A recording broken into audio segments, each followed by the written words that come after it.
I go. Yep. Hi guys.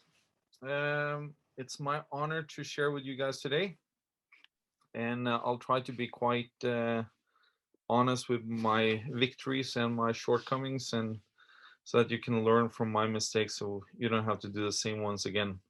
My name is Hans Jakob Vinsnes. I'm Norwegian, as you probably hear my accent. Married to a Canadian. No Dave from like he was actually the one that married us in Canada. We had a wedding in Norway, but he was the one that we had like a party in Canada after we moved there, and we lived there for half a year, and then we came to Norway. So I've been married for 21 years and have 5 kids. This is only for you guys. My parents and Tanya's parents, my wife's parents don't know yet, but I'm gonna be a grandpa soon, so I'm super excited about that. Um, I'm just going to share a little bit about my story and of some of the things that has helped me and some of the things that has maybe caused me to stumble. And I hope that that's something that you can relate to and also to that you can learn from. Um, I was introduced to porn probably around 11, 12 with an older boy. And luckily, it was back in the days when porn was not available 24/7. So one thing that for me, I've never bought any pornography magazines, never used any money on pornography, or even after the internet came. Uh, so it was that kind of kept the addiction at bay, at least growing up, because there was no access to it. Like some of the boys in my class had porn movies and stuff like that. So I never dared to take them home. Like, you remember the VHS? So you had to actually have something physical to bring. So I never brought anything home like that, but I still found some access. And masturbation, I was probably introduced with that like around 10 or 11, and I started masturbating quite frequently throughout my teenage years, and pornography became a bigger and bigger problem after internet really started. And internet didn't really start until I was late teens, and that's when like really the floodgates started. Then I got married at I was 22 years old. My wife already knew I was in the military, so while I was dating her, and we dated online, like she was in Canada. And, excuse me, I'm gonna turn this off. I was in Canada, so or in Norway, so my wife was in Canada, so I didn't have access or we didn't see each other physically, but we had Skype. I think we had Skype back then, but we had more email, so we email like twice a day sometimes, and I was quite open with her. And the strange thing is that I felt really uh, understood, and she had compassion on me, and she really helped me in my like for me it was a great way to come out and open with my pornography struggle. I would maybe it was not addiction back then, but it was at least a struggle.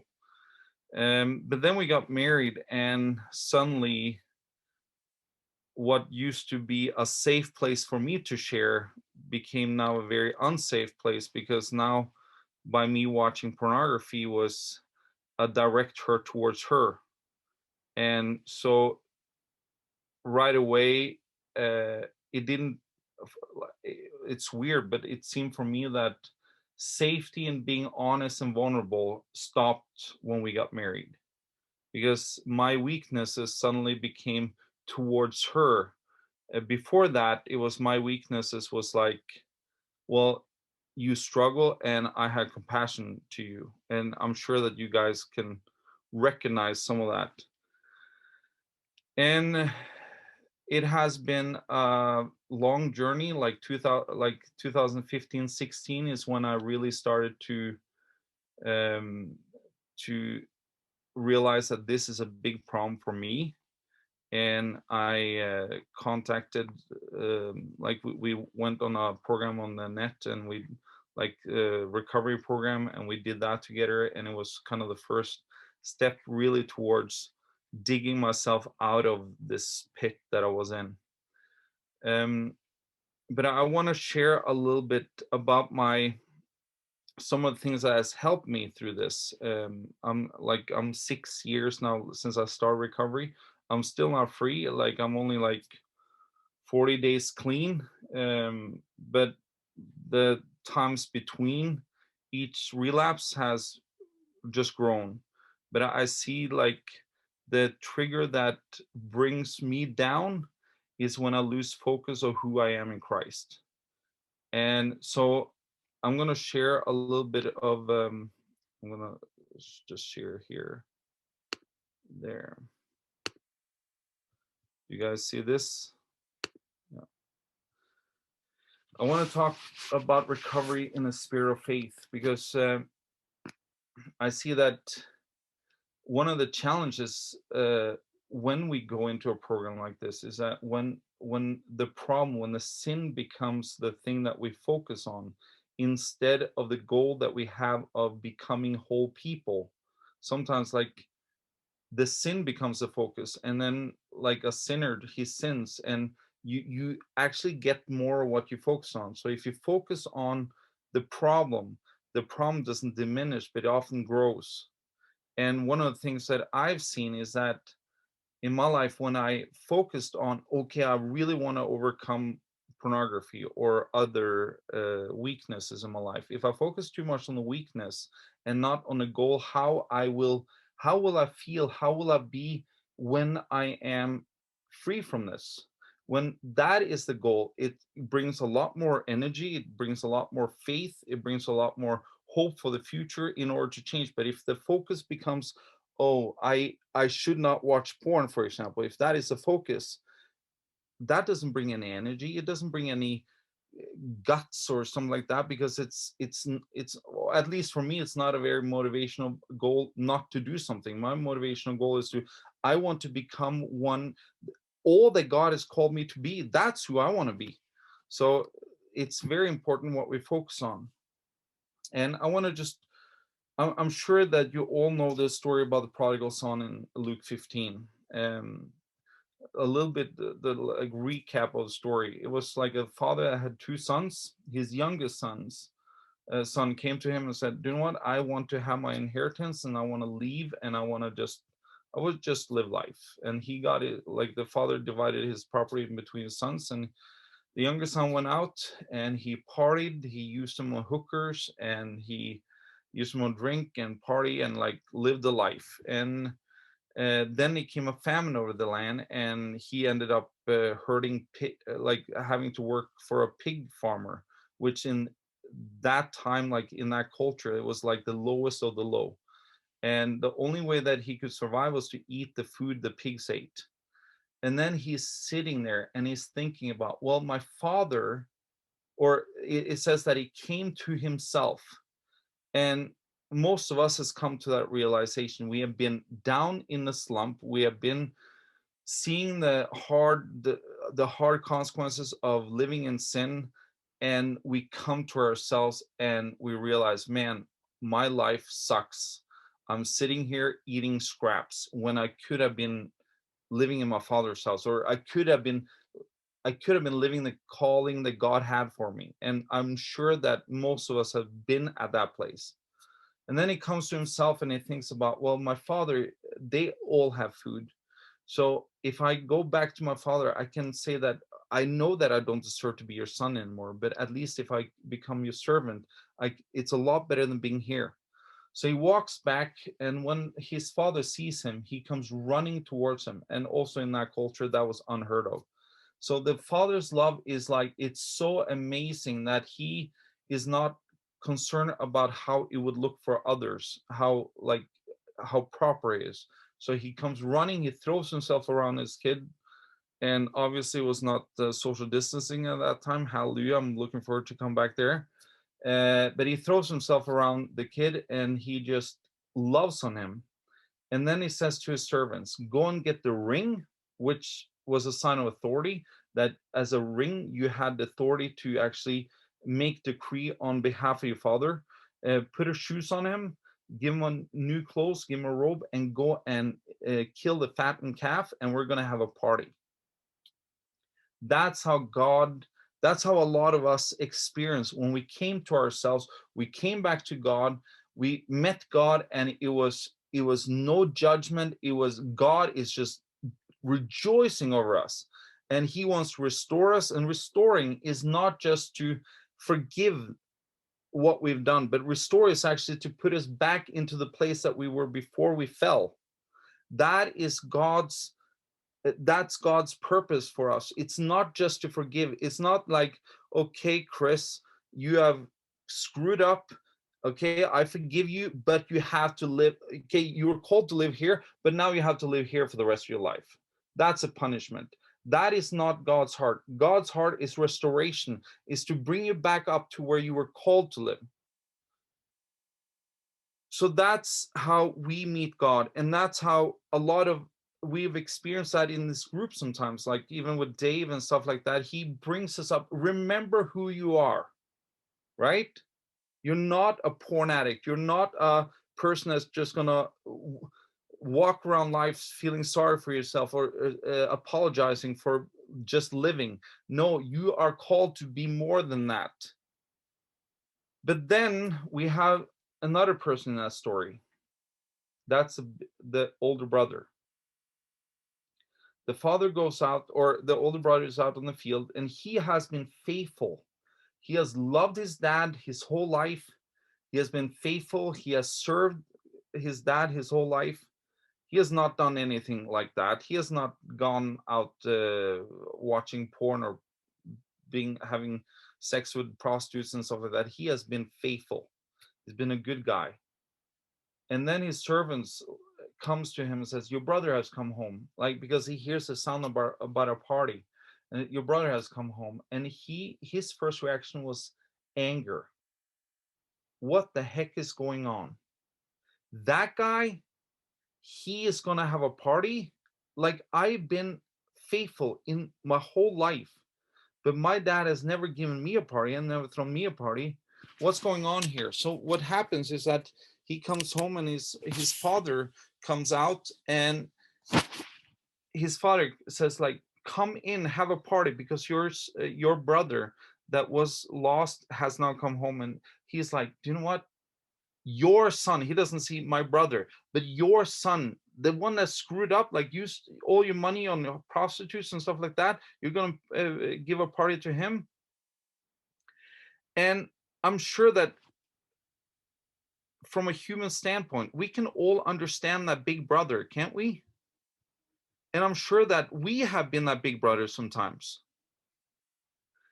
The challenging thing is that what I've seen is that often my wife is that big brother. I don't know if you have experienced that, but like and it's understandable. It's totally understandable, because she hasn't done all these things that I've done. Like, she hasn't been hiding, she hasn't been lying, she hasn't done all that thing. And so that's where, so this is my biggest challenge has been, because every relapse that I've had has been when um my relationship with my wife has really been distant, and where I feel criticized, and I basically feel like I meet the older brother.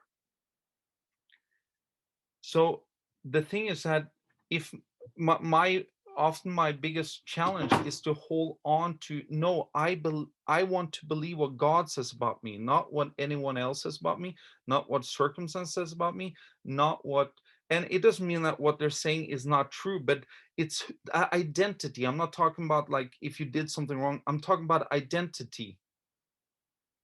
Like, because if I, like, for example, like 5 years ago, I was, no, 7 years ago, I was really in a funk.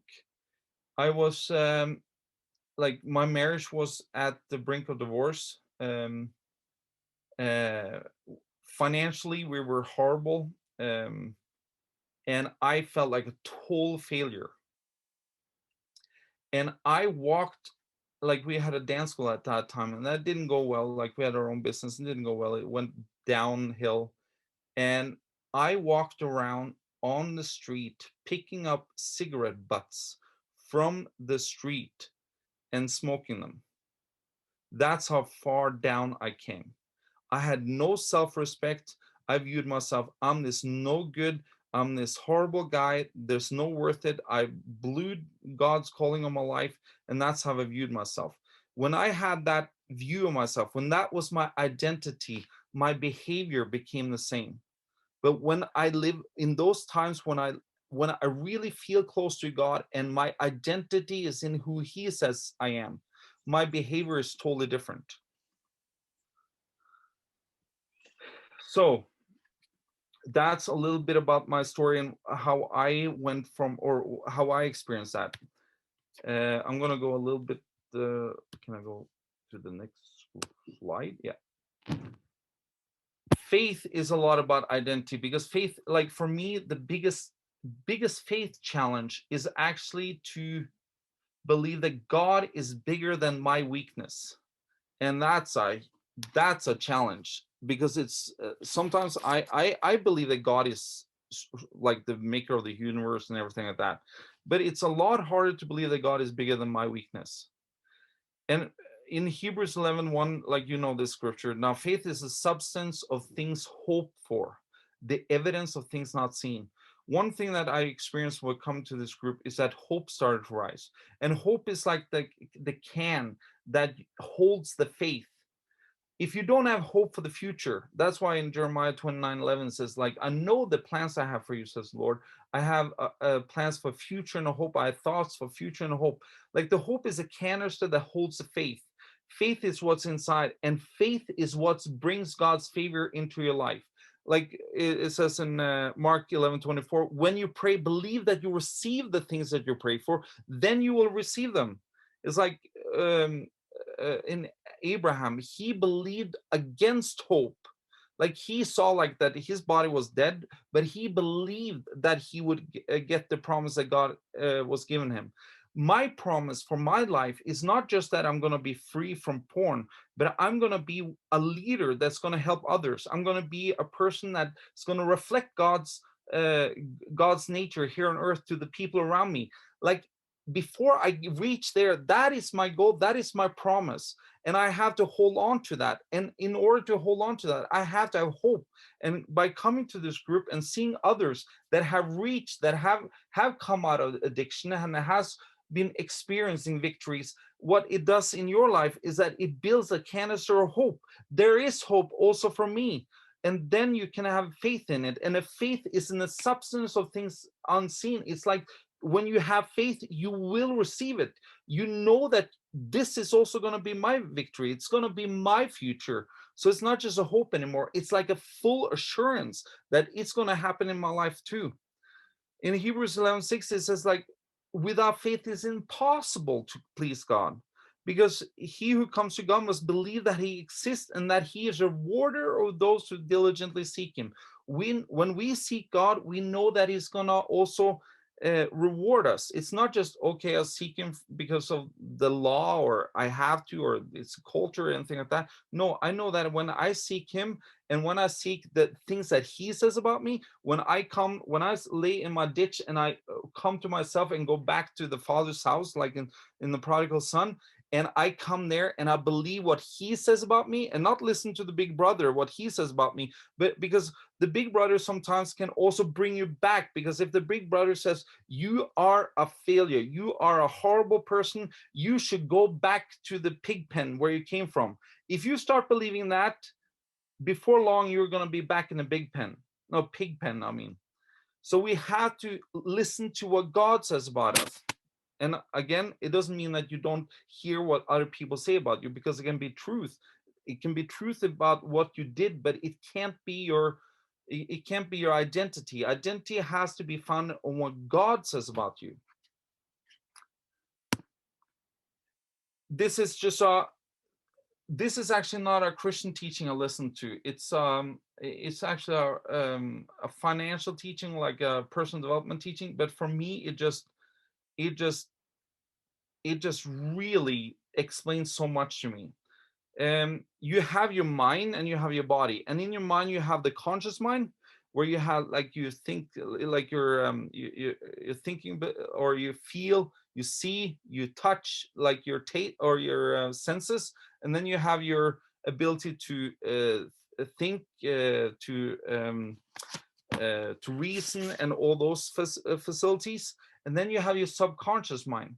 Your subconscious mind is, um, when we talk about belief, the subconscious mind is where belief comes in.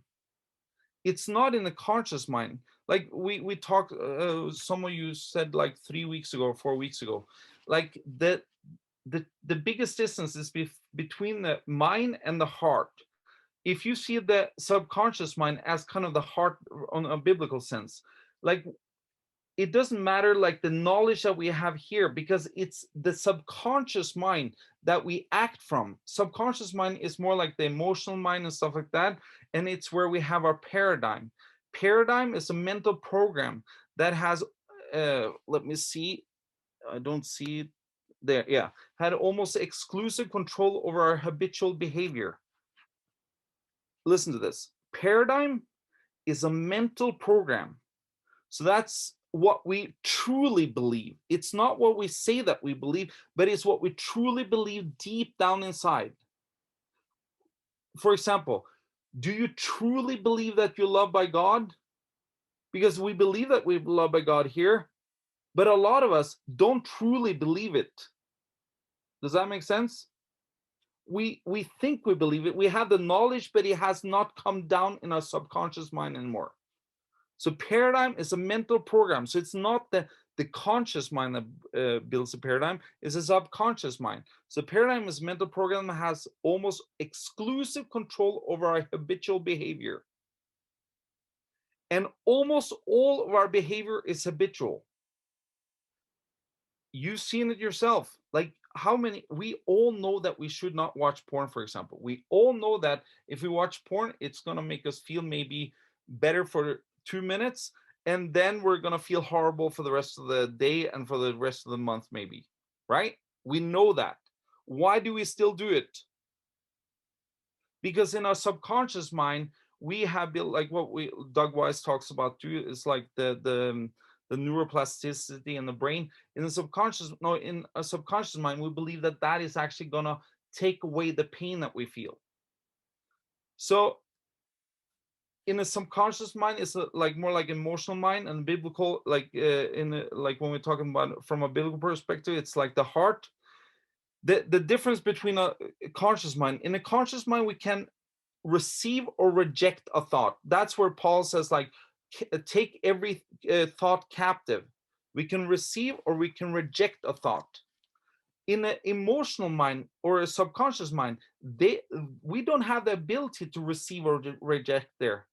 Anything we let into the subconscious mind comes in. That's why it says, for example, in Proverbs 4:23, that take care of your heart or your subconscious mind. Above all else, take care of your heart, because out it flows the issues of life. But in our conscious mind, we can choose what we want to focus on, what we want to listen to. And if something comes in that we know is not true, according to the word of God, for example, we can reject it and not let it come into our subconscious mind.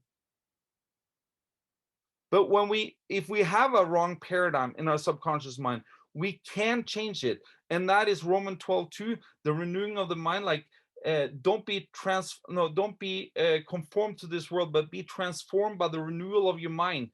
That is like being tentative, like being clear of what thoughts do I receive into my mind.